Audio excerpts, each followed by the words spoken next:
Hey, Creative. Today's episode is for you if you are really thinking about how to use your story to amplify your message.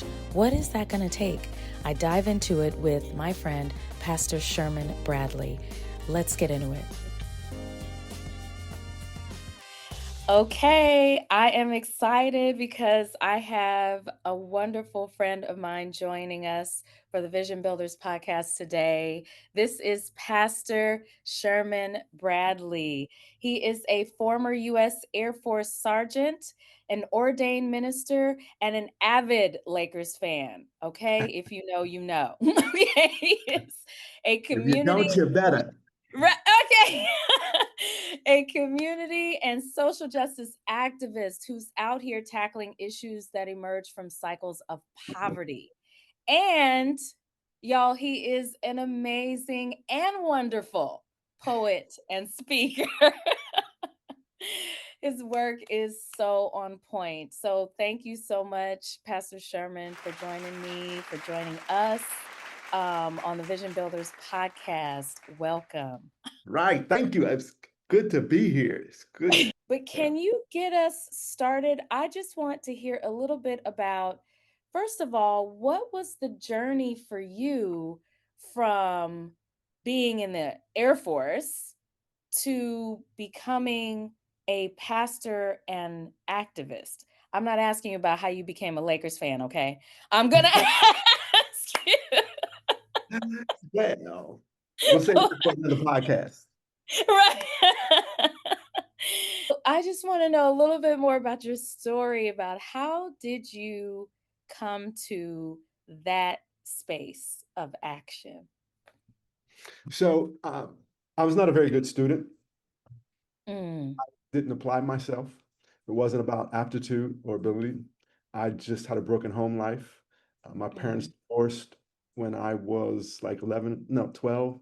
They separated when I was 11. I think they divorced when I was like 12, something around that nature. And as an only child, I got caught in the middle. And it's a very difficult time frame. And they both remarried around the same time, probably before I was 14. So my ninth through 12th grade, I was back and forth from two totally different households. They were opposites. My mother's a Christian, my father's not. So I got the whole Christian lifestyle of my mother's side, and then I'm with my father, who's not, who's remarried. Got a bar in the basement. It was just a very difficult high school experience for me. Mm-hmm. My father's Huge relationship. transition. Yeah, my father's relationship was not going well. His marriage ended up in divorce. My mother was really angry at my father, and I got the brunt of that. So I left my mother. The courts gave me an opportunity to leave her to go live with my father. Okay. That made life with her even more difficult because now she's bitter because I left her to go live with him when he's the reason in her mind they got divorced. Now that's a whole nother story. But all I'm saying is that I went into the Air Force to get away from everybody.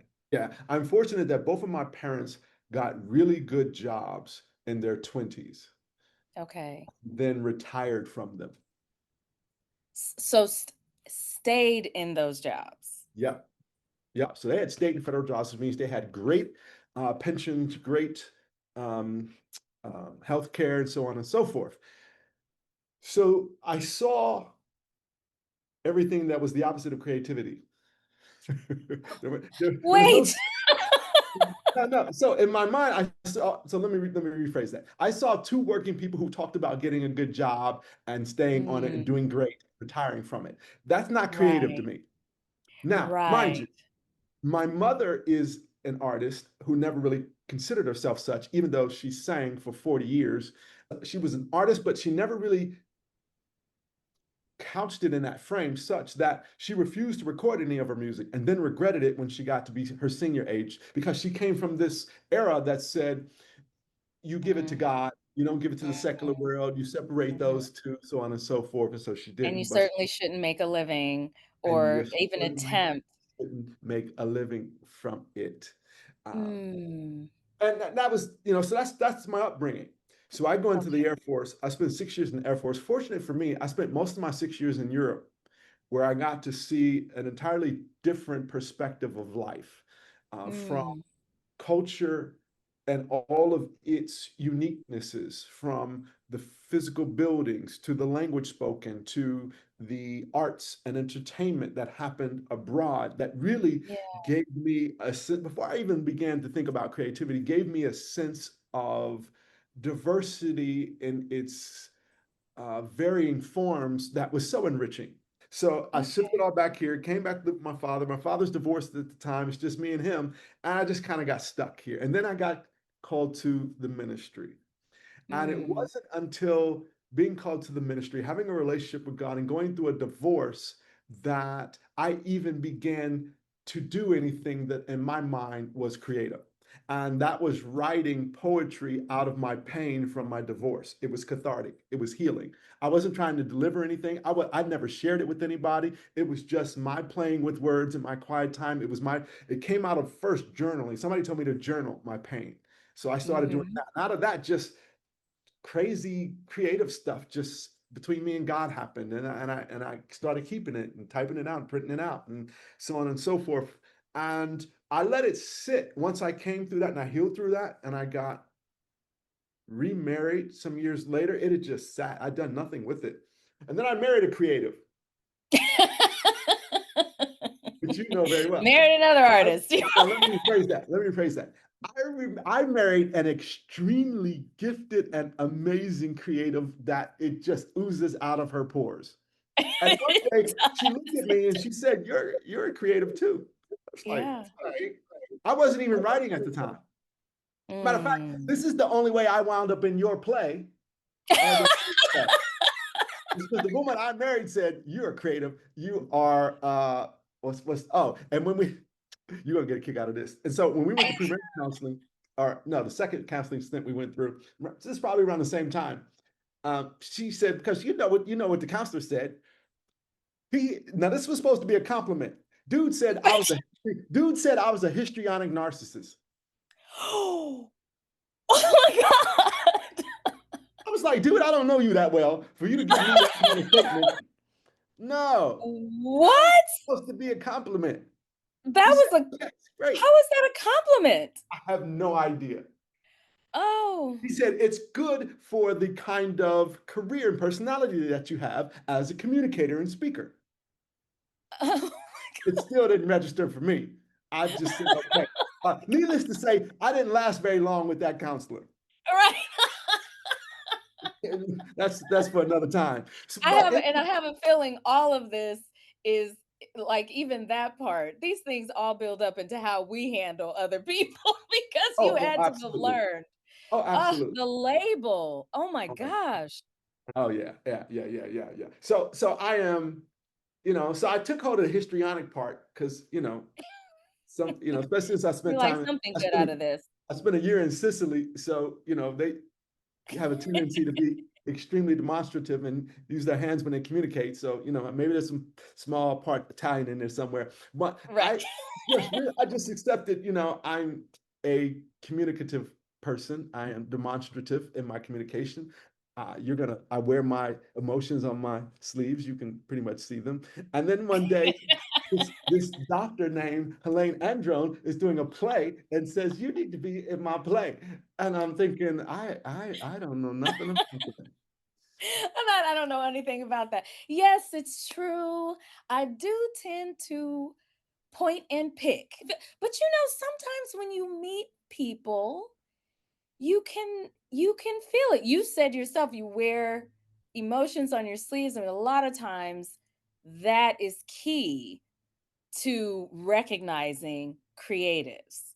Like if Yeah, y'all are out there and you know that people can see you, like really see the way that like what you're carrying. And why do I say that? Because I've said it many times before.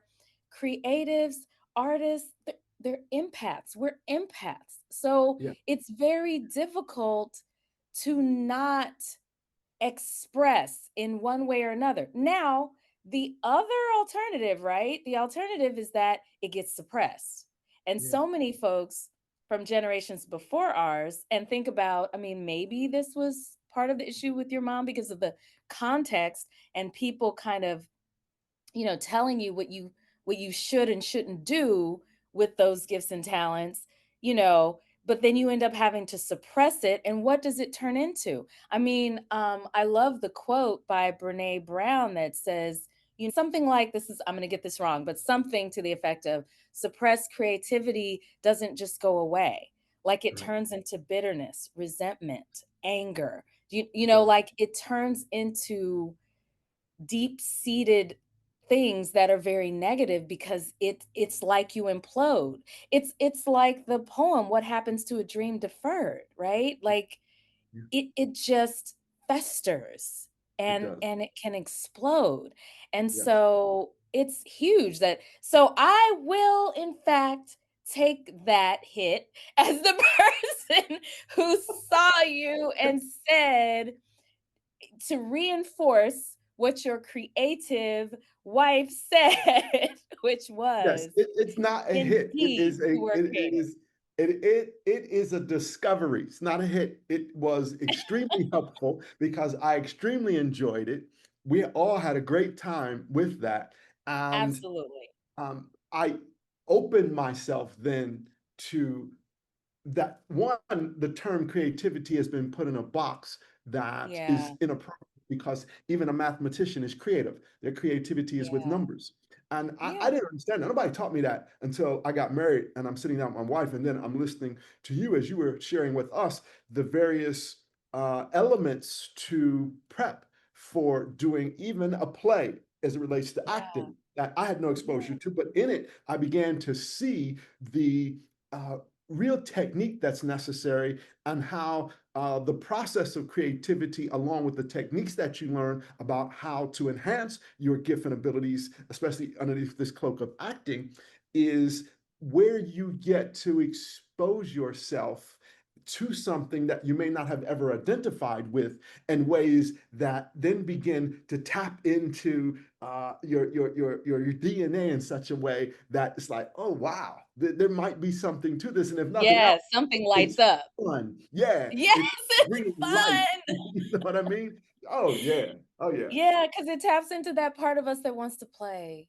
right? yes, And yes, creatives, I mean, we all want to play one way or another. Like you said, mathematicians love to play with numbers. yes, Right? And actors love to play on stage or on camera and just to because it's really the stories that we create with that. I would argue that the same way that I believe that we're all creative is the same way that, we all essentially are building stories. Like we're living and building stories. I'm not going to take this over and start that lesson, but I am going to say that's kind of what it means to tap into that thing is that it's like we're hitting something inside of ourselves that says I want to play, and it's just helping us to see, oh, I can play here, like I can play with words, yes, and even my person, like I can put my person out here and I can project,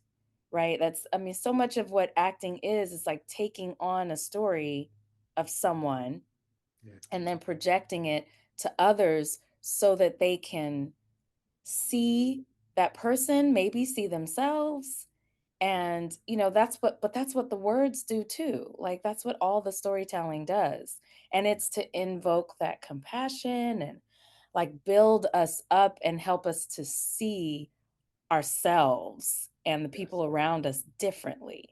yes, And I mean, yeah, I mean, getting you on that stage, yes, sir. Yes, sir. But like you said, but there's not just the art, right? There's the training. yes, There's yes, understanding what it takes. Like it's not just, oh, this is easy. What people are doing on a stage in theater takes uh training, it takes practice, it takes rehearsing, and and you're still a little bit scared. You know what I mean? Like you're still nervous and wanting to do well, and it just, yeah. I mean, so that was that the first time you had been on oh yeah, stage? I'm trying to yeah. absolutely. Okay. Okay. Oh, Absolutely. yeah. But you know what? I mean, really, now let's admit that that has to have done something for you as a speaker. Oh, like, yeah. as a pastor, right? Oh, yeah. Like Oh, yeah. Because in two fronts. One, I was tapping into something innate that I did not know was there. mm, I was enjoying, and then I was received differently by the very people. hmm, Because remember, I hadn't been there long, musical and theater. for a considerable, for the first year or two, I'm Pastor Sadel's husband. Right. You know what I mean? Right, And yeah, she's the one on the stage. She's the that's one that has the true. role in the leadership. I'm just sitting on the pews. You know what I mean? So this was the Right. first time they got to see an expression of me that you would not get just meeting me on a Sunday and we're high and by and we're moving into That's whatever true, next that's Monday to true. Friday. So But you that had to have that in you for them to see it. Now, what was it? What was the response? well, the response was great. Even the fact that Sadell brings it up every now and then when we start talking about creativity, she'll go back to that moment and that role that I played as an attorney of all things, and just how It I was mean, it was perfect for you. yeah, it was great. It was great. It was so fun. I really didn't know whether I had done well or not because I was having fun, and it was just hearing from her other creatives that appreciated Mhm. it that gave me some appreciation for it, and then it made it easier once I began to think about well, I spent years ago writing poetry and I started to pull some of that stuff back out. Yeah. And I began to start writing again here and there. And then I realized that I needed to write, not Mm, just poetry and spoken word, but I have books in me that I'm working on as yeah. we speak today.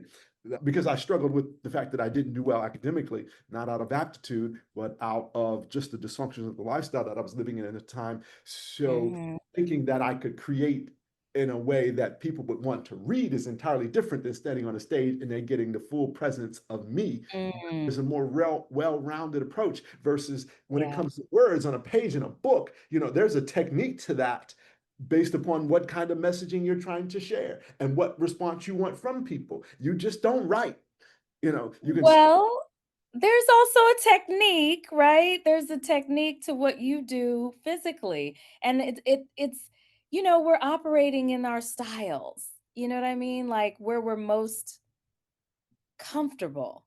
yeah, And so many people don't feel comfortable with those just words on the page because they do feel like they're alone somehow. Like we don't get to fill it out the way, right, right? right. Like you say, you get to fill it out when you're standing there. Yeah, when I'm There, standing because with a then a person microphone, gets to, yeah, you're in a microphone. They get to read your whole person. They get to yes, read your body language. They get to yes, read your tone and your movement and your like the way that you pause and all of those things. And it takes a different kind of skill to convey that in writing, it does. but still knowable. Yeah, well, And it's all getting that translated, but your spoken word, I'm your still on that journey. poetry is so beautiful and brilliant. He is talented. You have to hear his work. But the the bottom line is you went from writing to heal, right? Like kind of journaling and then kind of expanding into poetry to heal to performing someone's writing, like writing Yeah, all like through you, yeah. which also kind of moved, I don't know, maybe kind of bridged that a bit to performing on your own, when it comes to really was that when you began to perform your poetry, or was that always happening, but did it change in any way? To be honest, now that I think about it, it wasn't until COVID that I really Mm. to write from a standpoint of it's not cathartic anymore. I think I might Mm. be good at this. And I Yeah, have a message because most of mine has, I gotta, every now and then I'll play with words just for the words' sake because I like to rhyme. I like to figure out how to mhm, rhyme and make mhm, me stories while I'm rhyming at the same time. But then there is the activist side of me and then there's the pastoral side of me that wants to inform and educate through my poetry yeah, as well. And yeah, I really began to take to that as I had to deal with Ahmaud Arbery and Breonna Taylor and George yeah, Floyd. I needed to get I needed to get my pain out, my frustration, my disappointment, my sadness out, Yeah. the anxiety out, and that was very cathartic. But it was also wanting to be informative and wanting to express this passion in ways that could open up discussion and dialogue or get people to think a little differently, um, and not be afraid of whatever it is that's going on.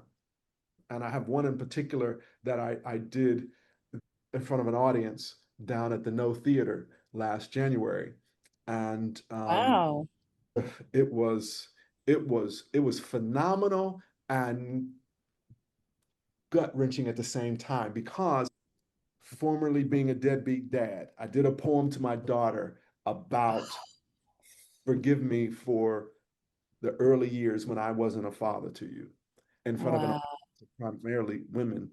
It was only men who were delivering, and it was specifically about every man was delivering about to their child. Many of them Oh, wow. old dads. So they knew what they were coming to, but they didn't know what they were going to get. Uh, Yeah. when I finished, I'm crying. People in the room are crying. The Wow. facility, the producer of the event comes up to give me a big hug, and that was like, I just Yeah. then you finish and you're like, oh, I'm standing up there butt naked.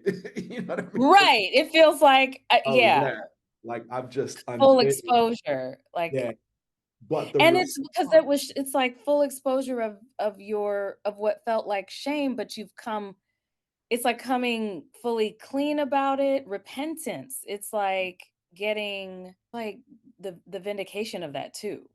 Just agreeing that this is what it was, but it doesn't have to be what it's going to be or yeah, what it and it's the authenticity of the journey Mm, because the ability to deliver it and to feel what I felt while delivering it still at this stage, my daughter's 35,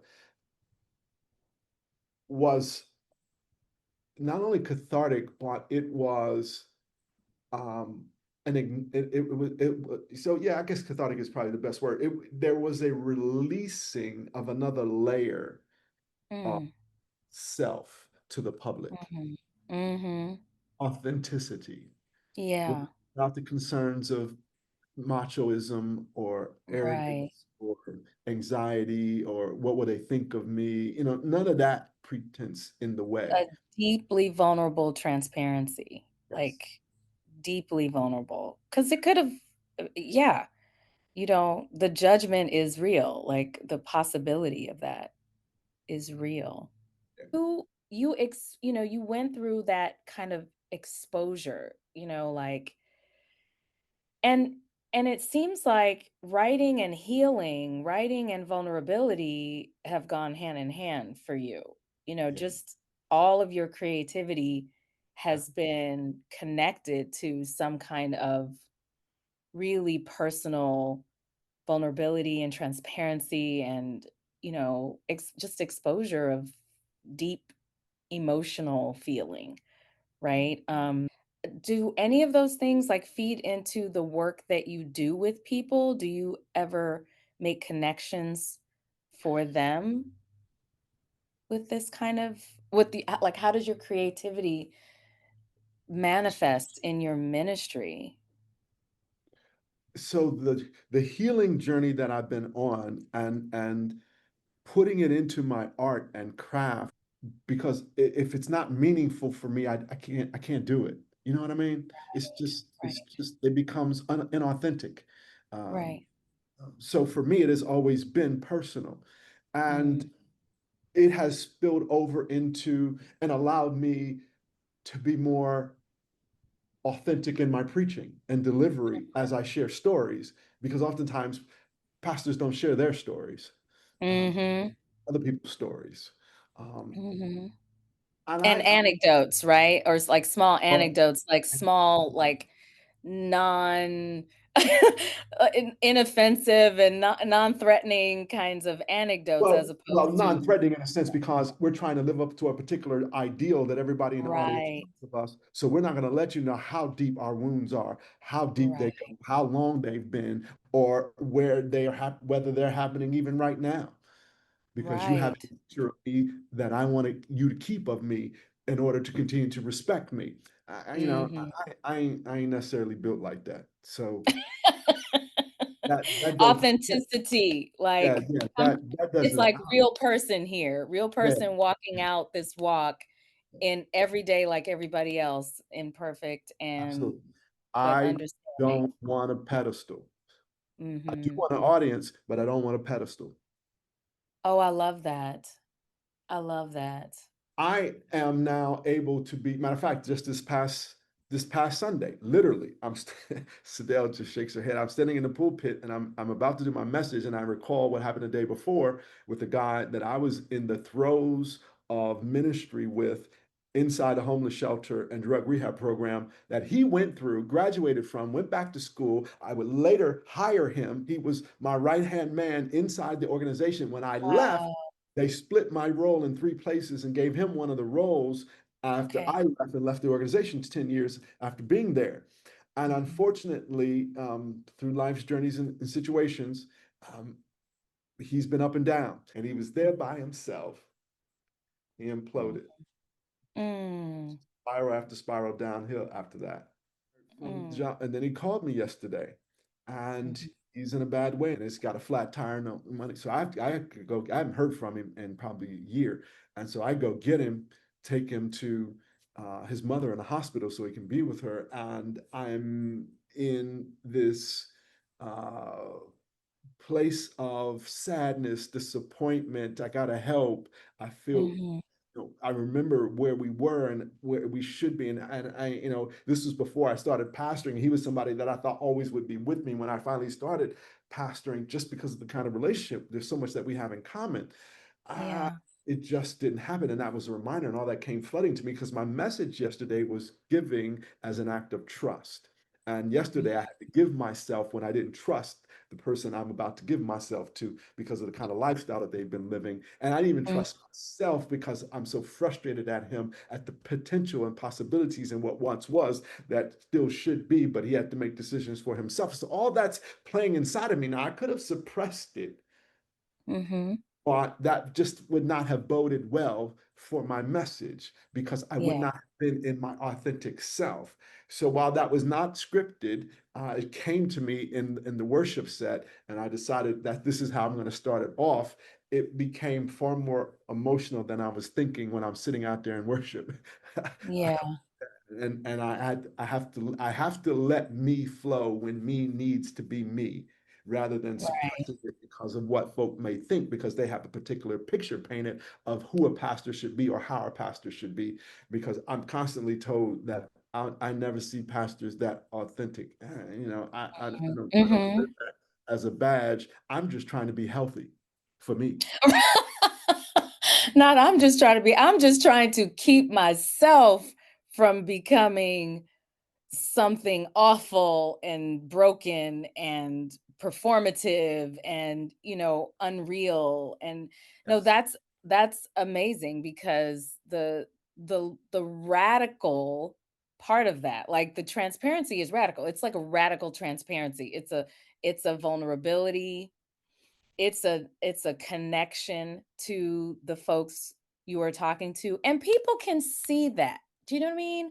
Like, there is such a clear I mean, when you're in an audience, and I'm not just talking about pastors or whatever, just speakers in general, the feeling that you have when someone is being 100% real with you in a vulnerable way, not just real in a this is going to be, I'm performing what the culture thinks of as real, like that I'm just going to be a little ratchet right now, but Or I'm just going to being, be real informative and be raw with my yes, information, but have no connection to the information I'm sharing. exactly. Having that connection and really saying that, no, that's me too. Like, I'm I'm talking about a struggle with trust. I'm talking about the way that it hurts. Like, I get it. I get the way it hurts because I've walked that walk. And but that teaches us. Oh, that's the power of story. Like, that's what I mean when I say activate a story, because it brings connection and healing, and people feel like that person understands, and if they understand where I'm coming from, then maybe I can be okay, right? Like, maybe I can get to a place of healing. Like, maybe I want it. I want that. I want to know, how do I get to the next thing? Because like our story, that's the testimony part. They used to have testimony services in church or whatever. I might be not even old enough to have experienced the real, but just the idea of people standing, I've seen that, people just standing and saying, "This is my testimony," and being so vulnerable in that moment, and saying things where you're like, "Ooh, this could either go really well, or this could be a real problematic rumor." Like a real problem, like a judgy moment. Yeah, So there's vulnerability yeah. there, Oh, but absolutely. there's so much opportunity. There's so much opportunity for people to grow when you actually just say what it was. Like, this is the testimony, this is the story, this is how I felt in that moment. What do I need to do? Because I'm assuming that you turned that into the message for what, like, not only like for what you needed and for what they needed, like what you needed to remember. Yes, because in this message, it was bringing us to a place of understanding that Mm, God not only provides, but He provides through obedience and humble people who walk mm, by faith. And sometimes, this giving is of ourselves, and moments and times where we really don't. Because the passage was First Kings with Elijah and a widowed woman who mm, he had to go. God told her to go. God told him to go to this widowed woman who is a Gentile and he's a Jew, and they're not supposed to mingle in a city he did not know, and to mhm. ask for provision when she tells him, I don't have enough for me and my son, let alone for Right. you. And he has to obey God and trust that this is what God has, and this is the particular woman that God has for him, and not knowing what is next. Um, Mm, was told she's going to provide for you. He told him before he got there that she's going to be aware. And that's all he said. mm. She's going to be Yeah, aware. she's So gonna know. she's aware enough while she acknowledges, I don't have enough. But if Yeah. you profit, and she's like, in the name of your God, I'm telling you the truth. I don't have enough for you.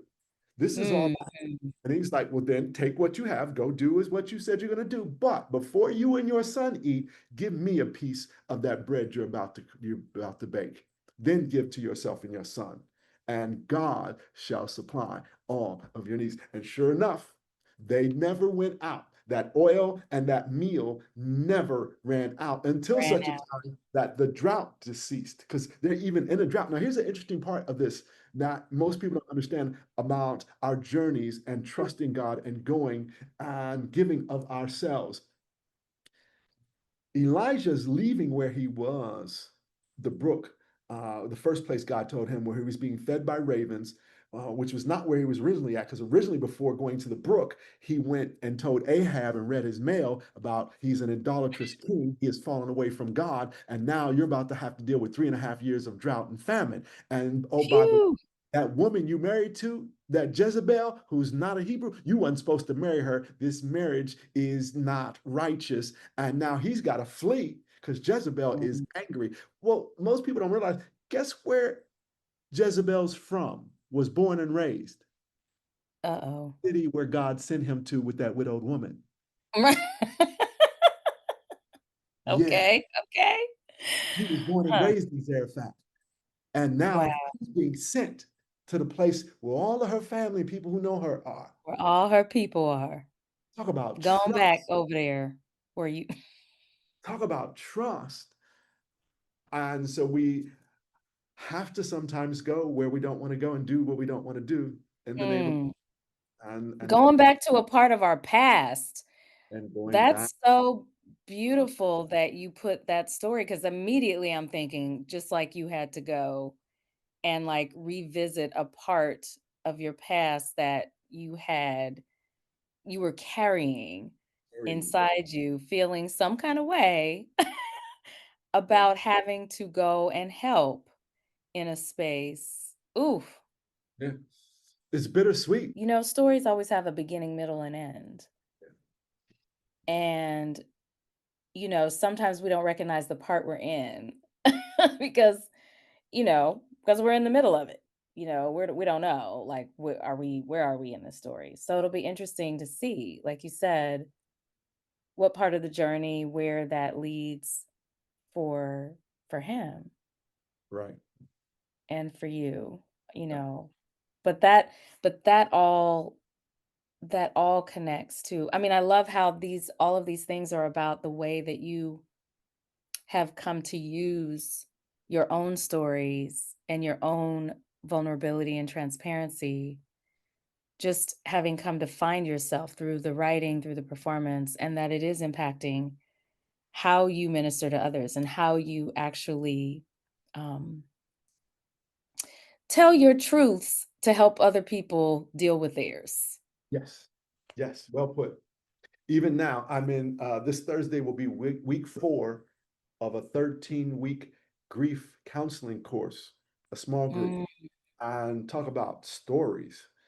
yeah, God took me through my own prior, so I have empathy as to why I'm now leading this 13-week course for others yeah. who struggled and are trapped in their thinking about what they're experiencing and have not had prior to the experience the awareness of what the experience is going to produce, nor tools to navigate it. And now they're in it, steeped in it, and they're looking up for help to climb out, but they have no comprehension, they have no former experience, they have no knowledge, and they don't have the tools to do so. So Mm, I'm walking with them, and I can't do this authentically without mm, the transparency and vulnerability required, such that they see that, well, you don't look like what you talked about that you went through today. You're right. wow.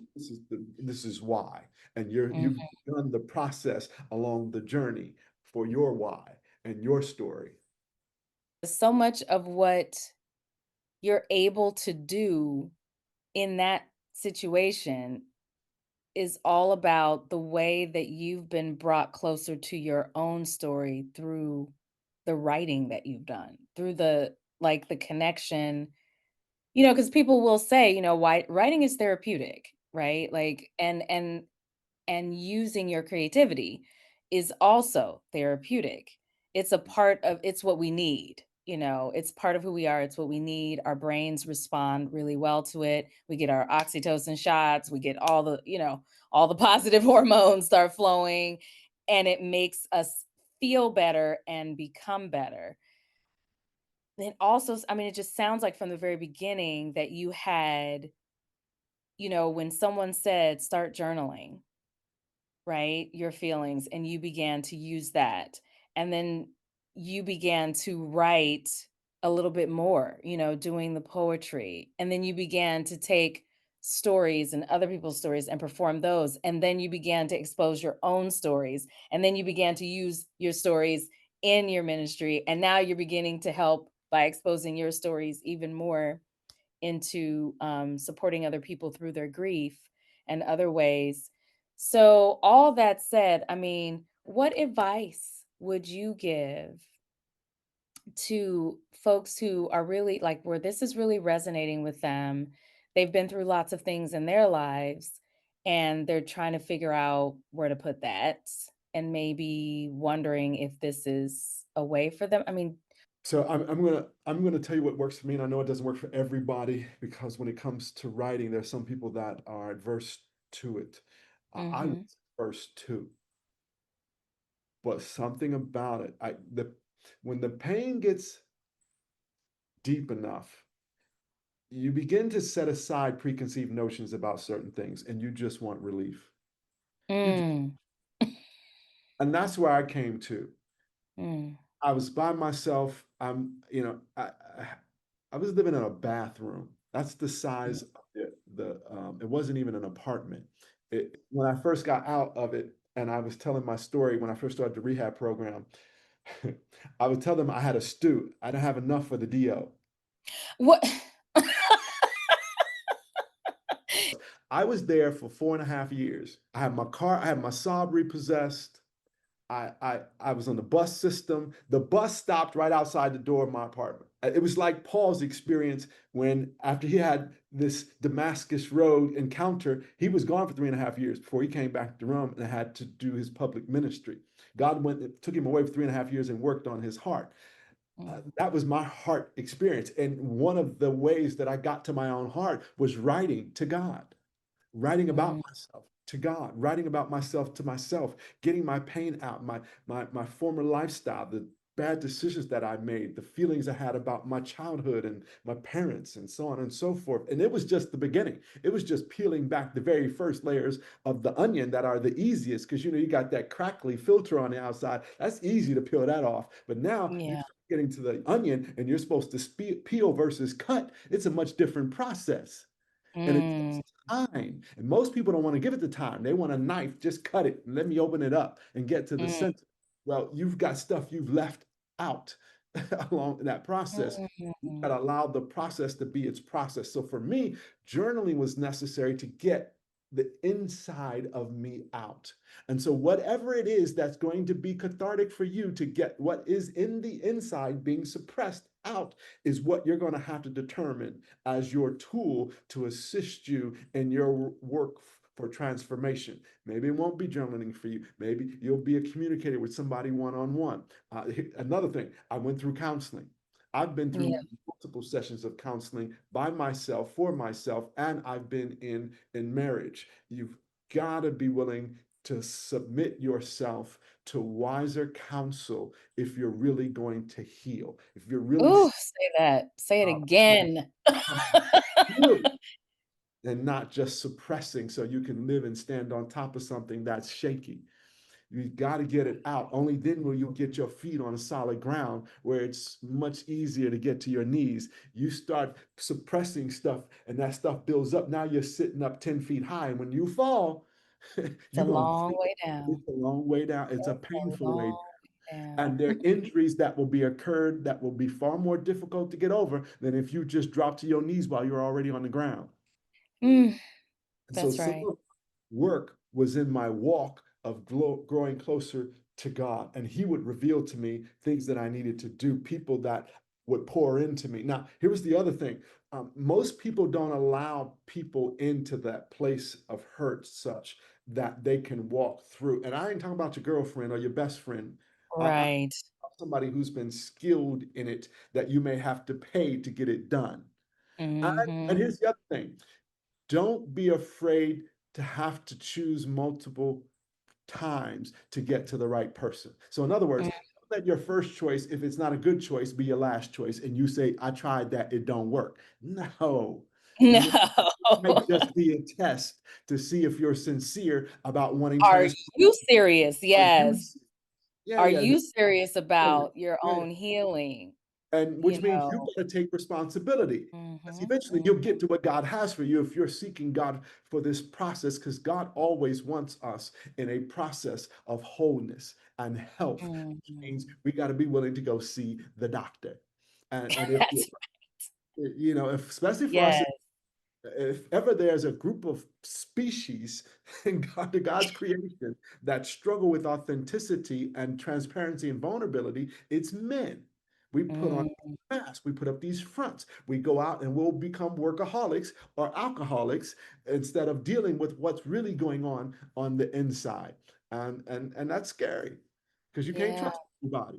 And not everybody's good to attempt to allow into your space, but you've got to want the healing bad enough to push that bad choice out of the way and try again, try again, try again, try. Eventually, you will get to the place that you need to be. You'll get to the relationships you need to have such that you can have a safe place to belong, heal, and grow. Because healing doesn't happen without having a safe place to belong. They're that's coincide. exactly right.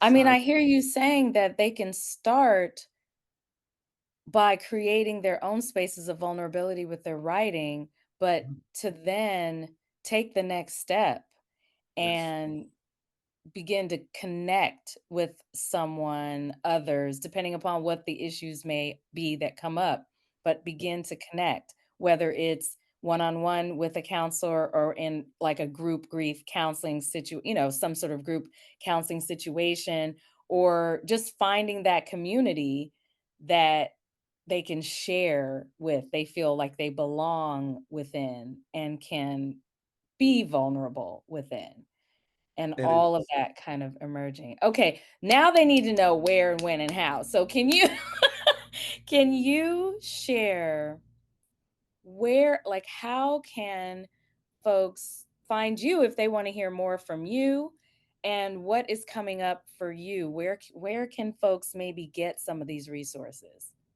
you can email me at sherm Bradley at gmail.com.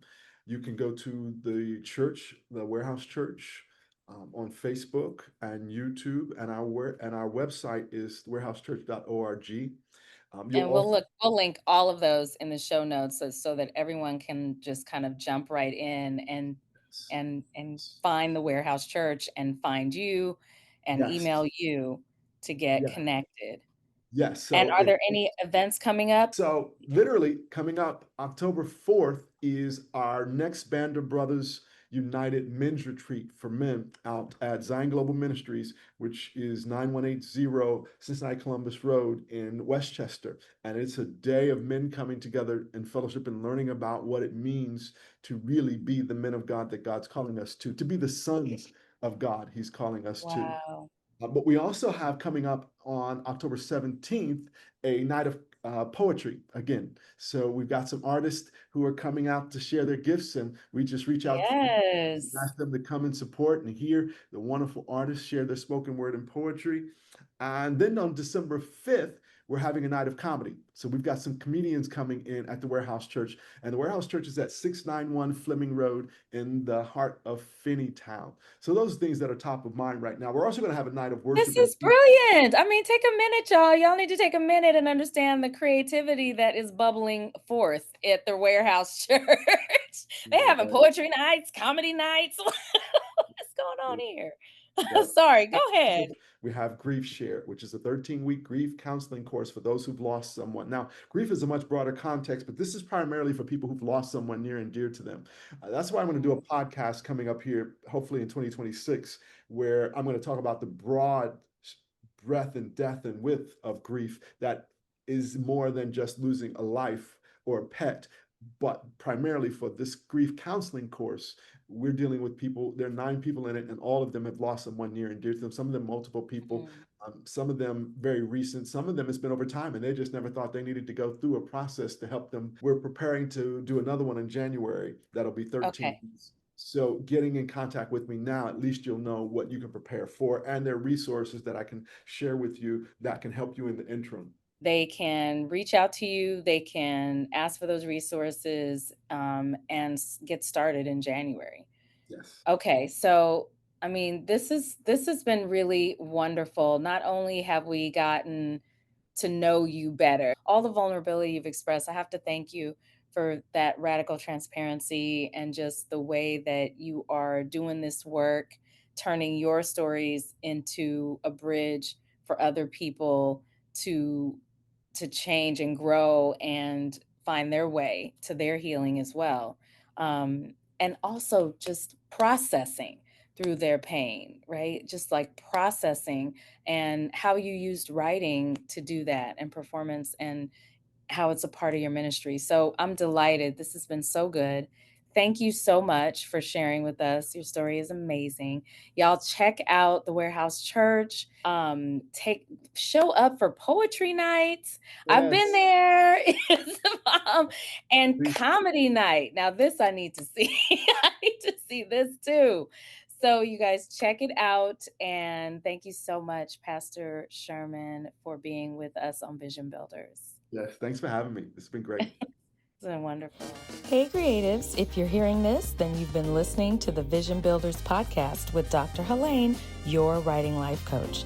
Join me next time to get more insights, tools, and resources to help you get the clarity and direction you need to finish that project and build your vision.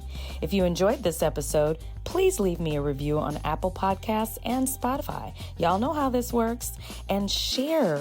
Let somebody else know what you are learning in this podcast. Be sure to check the show notes for a link to my website where you can sign up for my mailing list and get even more tools and resources. With that, I will sign off.